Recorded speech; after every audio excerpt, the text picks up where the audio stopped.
Professor Iyer, editor and publisher ENERTIA, and today we have a very interesting, very young guest at Thimphu in Bhutan, from where we're bringing this particular interview to you.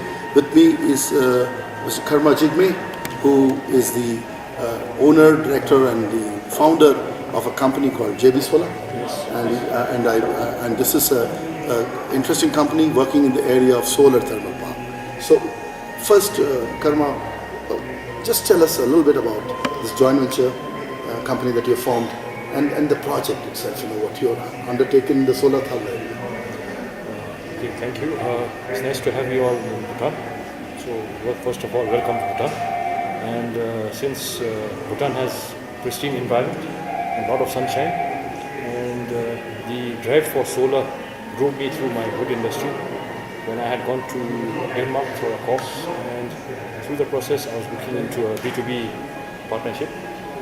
I was looking in terms of the wood as a source, but so turned out a company named Batec came over to Bhutan, and he chose me as his partner to pursue the solar thermal, because we had a lot of sunny weathers in winter, and we needed a lot of hot water, and heating was the issue. Okay. So because of that, with his concept, we came into an integration whereby Danila funded the pilot project. We did some pilot testing, few projects in and around Bhutan. And through the project, what we found first thing was the solar was in Bhutan for maybe 10, 15, 20 years back. Yeah. But that time, the solar was not brought out in a proper manner. Yeah. In a nominal way, it was there. Yeah, it was there, but the person who was promoting solar was just doing a trading. Okay. So it's like an Indian company coming over, supplying, he's just installing, and then the technical goes back to India, and then he does not know whether it's working or not. And there are a lot of complaints on solar not working. So the solar in Bhutan was a very negative, because the government has given a lot of subsidies in terms of solar. Okay. And a lot of funding, everything, but from the private sector, the issue was not there. And to meet the gap, the Danida was there to go into a B2B partnership for promoting solar in Bhutan.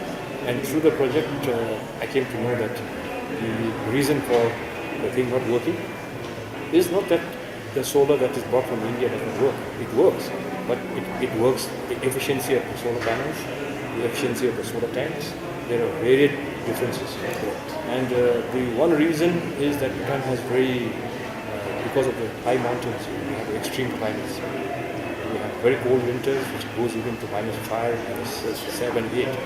And the collectors which was brought in from India and all that was designed more onto the temperate regions, which were maybe more for the tropics. Yeah, more for the tropics. Yeah. And they had this direct system. Okay. So we had to have an indirect system. We have a glycol, the antifreeze impact. So with that, I tested with the European system, because I didn't want to go with the Indian system or anything, because I wanted to see, because Europe had extreme weather. So if it is working in Europe, it should work in Bhutan. So I was promoting all the European components, the tank, the collector, so that I don't get an answer saying that, oh, it's not working because of this. I've told the European partner that I'm using everything, only the piping I'm using. So with that piloting, I've come to know that there needs to be a lot of skills development in terms of the plumbing issues that we have in Bhutan, because mostly the thermal is what we do with the plumbing issues. Yeah. Thermal. So this is, if I can understand, it's basically a hot water or a generation system in the solar thermal. Right? And in terms of solar PV, I also went into the market, and I did supply some lanterns to the schools. Okay. But in the lanterns, what I found out was, first of all, I don't know, I'm not a technical person, but the solar efficiency of the number of sunshine on a solar and the energy that you get out on a solar PV is only about 15%, and whereas for a solar thermal you get almost like 50 to 60% of the energy you use from the sun. So with that, I took that comparative advantage of thermal in the initial stage, because Bhutan is the electricity is very cheap. So to promote PV of this matter would be only to villages where they don't have electricity. But so in that way, I went into thermal. But I wanted to go more into PV solar farm. I understood your point, but basically your project is purely a kind of a hot water, and Yes. I would say. But a classical, that we have in India, a a 50 megawatt solar thermal power generation facility. Now that's very different from this type of a thing. So this is the starting point. Of course, this is also called a type of solar thermal.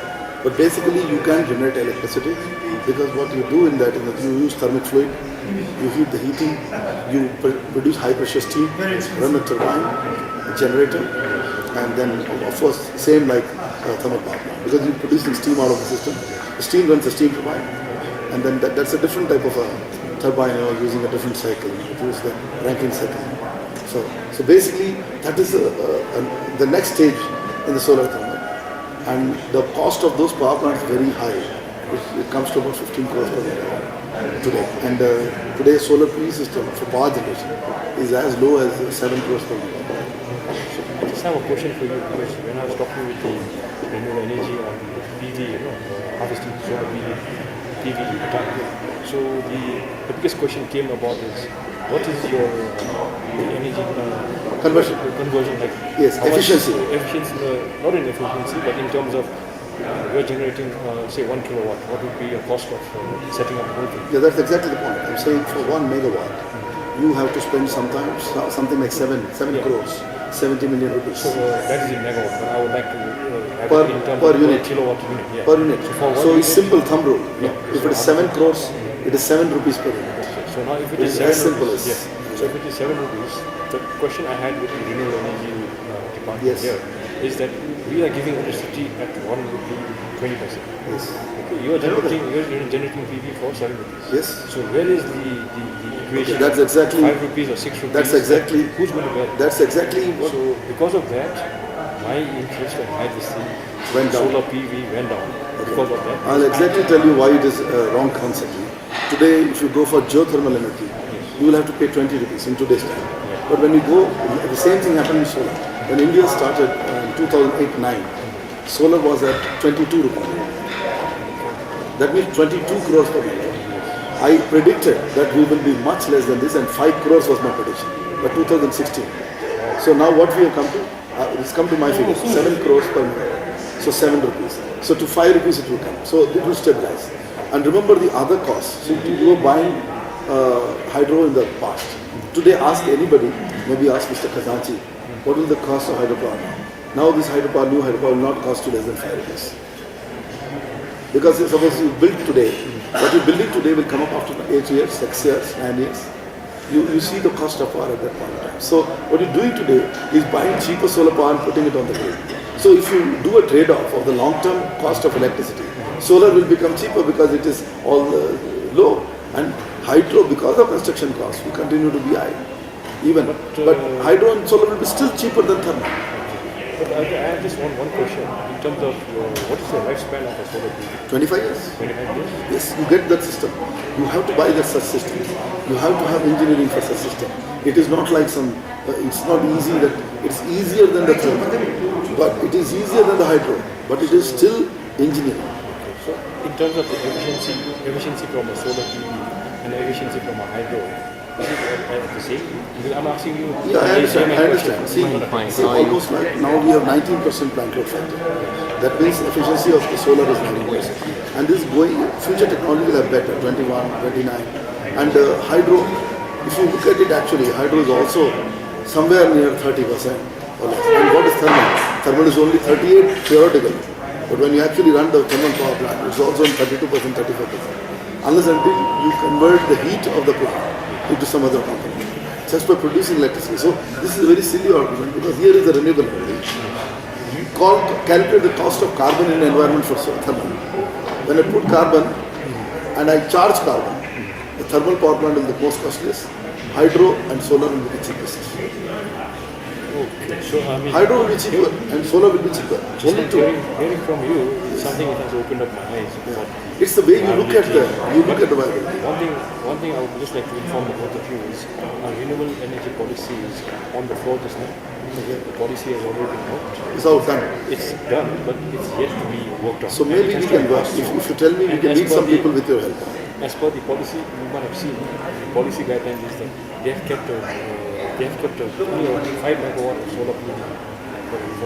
Do you think 5 megawatt that was solar PV would be... For how long? What is the period? That is they're going on test. Actually, this 5 megawatt was suggested by me in my last. That's what I'm trying to explain to you.